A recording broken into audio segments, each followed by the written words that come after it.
Thank you all for joining. Thank all of you. Look, we're 5 years into an amazing journey that the governor has taken us on with respect to the revitalization of upstate. For 40 years, upstate New York was a low priority. For the last over 5 years, upstate New York has been priority number one for this administration.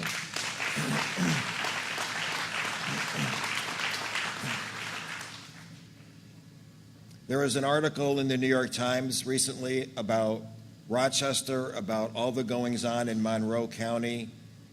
The governor recently announced investments in the Rochester Airport.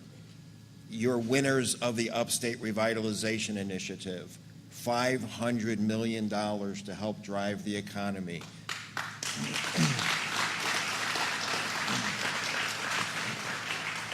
Some of that money being used today to make sure the investments of Rochester-based companies are made right here at home. Okay, you can clap for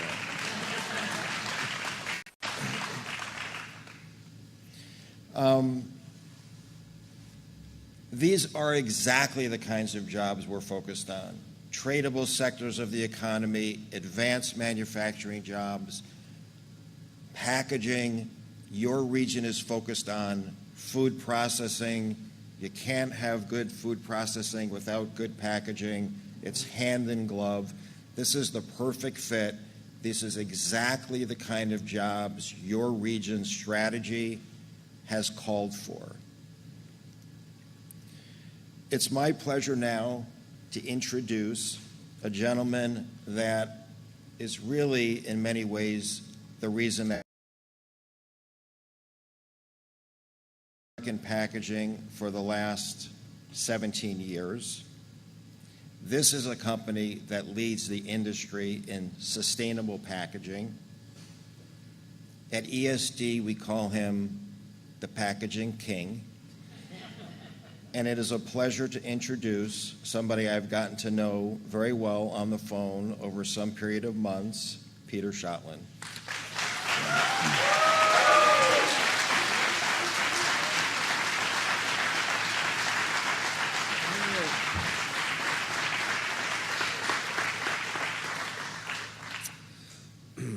Wow. Wowzer. Pat asked me how many times I practiced this. This is my first practice. So I was asked to actually provide a script for this. So this is my first time actually providing a script for anybody. So this is my one time only for you, Governor. Right. Quickly, and thank you to so many people, certainly to the governor. I have a couple comments when I get through my 4 minutes, but this would not have happened if it wasn't for the governor and his team, because in June we were headed to Iowa. So a lot's going to go to the governor and Howard and the team. But before that, I want to mention Vinny, whoever Vinny is, did a tremendous job for us. Howard, of course, and many others. Steve Golding, someplace here. I've never met Steve, but there was a great team part of your squad that really pulled this together. And then also there's folks like Jenny Clark that's here. Jenny just did a tremendous job. Rob Sand's not here. Bob Duffy played a huge part in pulling this together. Danny, of course, very close friend and a great champion of American packaging, Matt Hurlbut, and others, the Monroe County Executive's Office, and I won't try to go through everybody. So just a terrific time. As well as Dave Geyer, who's our general manager of this operation. The investment is going to be in Chile. It's going to be reporting to our Story City, Iowa facility. I won't get into the details, but Dave took this upon himself to make sure this project happened, and Dave Geyer deserves a lot of credit for pulling all this together. So, thank you, Dave. Wherever you are. Hey, Dave. Yep. Because we have so many of the press here, I just thought I'd give a 30-second overview of who is American Packaging. You were asking me, Governor, where the beginnings were. In 1902, American Packaging started. It's been owned by two families since 1902. The Carden family started it. They grew it to about $2 million in sales. My dad joined in 1965, grew it to about $100 million in sales, and today we're crossing over $500 million in sales. So that's the story of the company.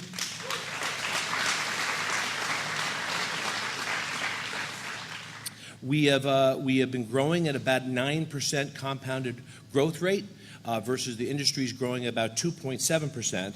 And our philosophy is pretty simple. It's best people, pay them and treat them great, but those people are not going to be able to do their jobs unless they have the best equipment and great technology, and we keep our costs low. We're a very decentralized world, and that philosophy has sort of stood the test of time for us, and that'll continue to be our future. Okay? A little bit of investment history. We have spent $240 million on new equipment and plants the last 10 years. We have plans to grow by 9% from $500 million, which is going to require even more investment, and we're calling for $484 million of investment over the next 10 years to keep up with the pace of what's going on in our company. So, and that sort of takes us right to where we are today. What's the real driver? Okay, the real driver is a couple things. One is that our company has less than 3% of the market share in North America. So we're not 50% of the market, we're 3% of the market. Even though we're top 5 converters in North America, we're at 3%. So the opportunity to grow is dramatic. Number 2 is the dock strikes, which we all read about on the West Coast, had a profound impact on our company because you could no longer import. It shut companies down across America that were buying from Asia and other spots, and they had to come back to American packaging, and we saw a huge surge. And the other factor, which is the number one reason why hopefully Chile goes from 100 jobs to 300 jobs very quickly, is the transition of rigid packaging to flexible. In the rest of the world, packaging is 80% flexible and 20% rigid. Only in North America is it the reverse, being 80% rigid and 20% flexible. And it's giving way. The millenniums don't dig cereal boxes.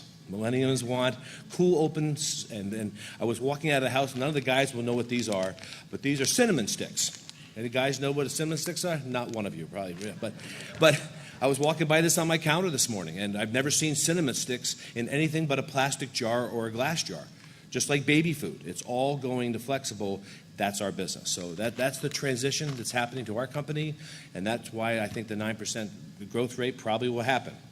But going back now to my finale is what was happening. We had secured land in a town called Altoona, Iowa, for a variety of reasons, logistically close to our other facility. We had a board meeting as recently as June. And when you think about New York State, you think about a lot of wonderful things. You don't think about us being able to move quickly on opportunities, right? Big state. But I got to give this the credit. In June, we were going to Iowa. We had a board meeting, and we talked about it. We said we got 30 or 40 awesome APC families trained in printing. We need to get into single-head extrusion. We got all the talent here. But how do we turn this thing around? And that's when we first engaged the governor and his team. And the rest is history. We're announcing today a $170 million project over the next 4 or 5 years, and it's going to create a lot of jobs. It's going to be in Chile, New York. That was the spot we wanted to go to for a variety of reasons. We needed lots of land, we needed rail access, and we didn't want to lose one of our APC employees. So we figured that was a good spot. We are going to be 10 miles from here, close to the airport and close to RIT. So this is a terrific day for the American Packaging family, and I want to thank the governor, and I want to thank his whole team for pulling this together for us. And God bless you guys for pulling this together. Yeah. And with that,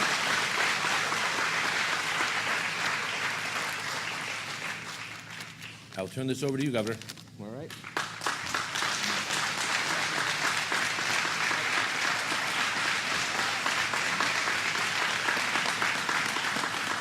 Thank you. Thank you very much. First to Peter Schottland. Let's give him a big round of applause.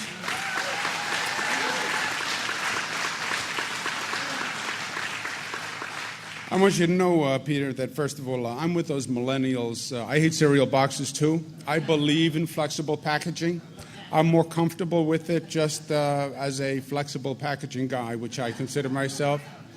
I hope that the growth, the tremendous growth and success that you've had as a company continues. I'm sure it's going to. I think you had it right. When you're in the state of New York, you have the best workforce that you can have. And when you have the talent that you have here at American Packaging, the future is yours. So Congratulations. Thank you for being here. All the employees of American Packaging.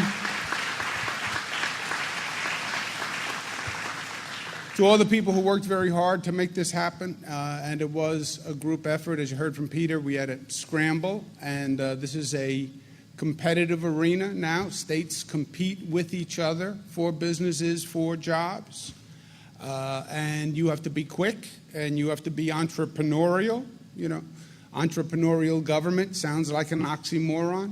It can't be. Government has to think as an entrepreneur. It has to be quick. It has to be competitive.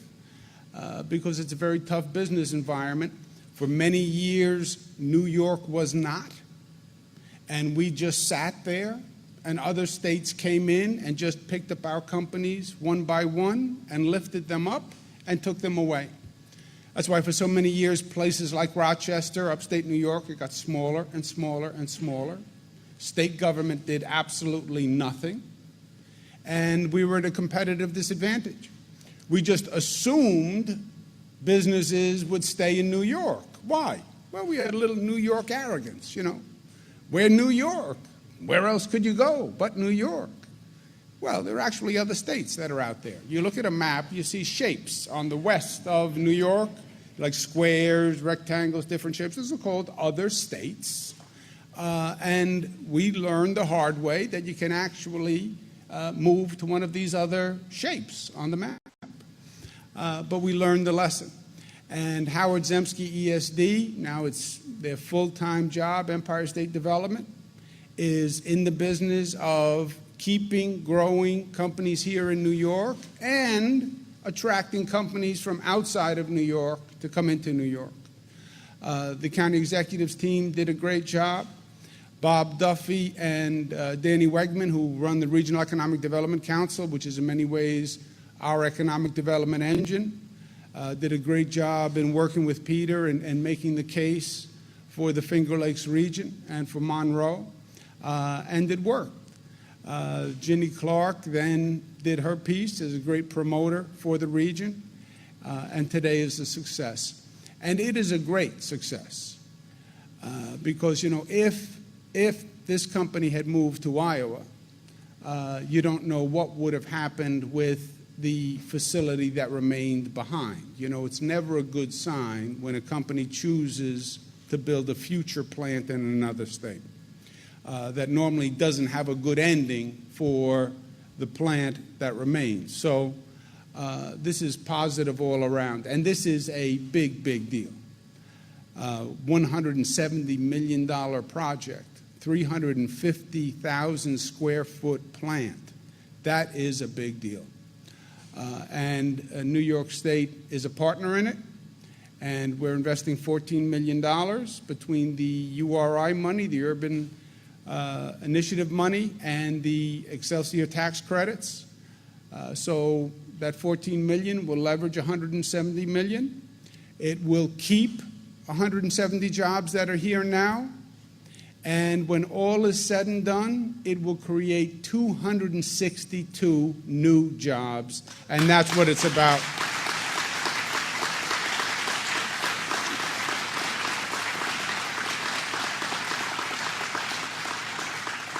We were just with a group of people who are working on economic development and community development in the Finger Lakes. And we said it's all about changing the energy.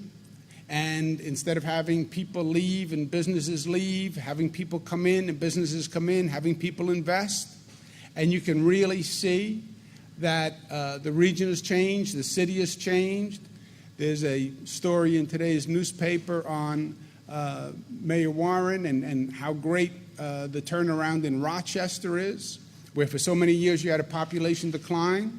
And now you're seeing people coming back. Now you're seeing young people coming back to upstate New York.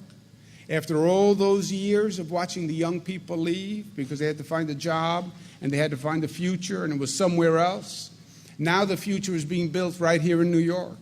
Now the future is in Rochester and in Buffalo and in Syracuse and in Albany. And that is night and day. I'll tell you how this story would have ended 10 years ago. 10 years ago, American Package is thinking about going to Iowa. Iowa is seducing them and offering them incentives and bonuses and calling up and saying to Peter, come here, I'll give you this, I'll give you this, I'll give you this. 10 years ago, New York State is nowhere. In replying, 10 years ago, there is no Bob Duffy and there is no Danny Wegman and there is no Regional Economic Development Council saying, hold on a second, we have to talk. There is no Howard Zemsky. There is no Empire State Development Company. 10 years ago, the company leaves. And they open up a new plant in Iowa. A year later, they say, we're consolidating, we're going to close the New York plant, and we're going to move that to Iowa. Sorry. That's the story 10 years ago. Today's story is exactly the opposite. The company stays, builds a new plant, the workforce grows, the company grows, and it grows right here at home in Monroe the way it should be. Thank you, and God bless you.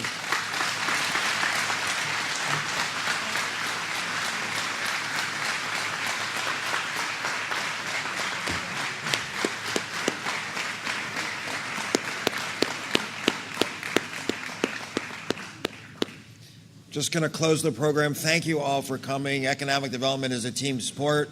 Thanks for everyone's support. Congratulations to American Packaging. Peter, thank you. Governor, thank you all for coming.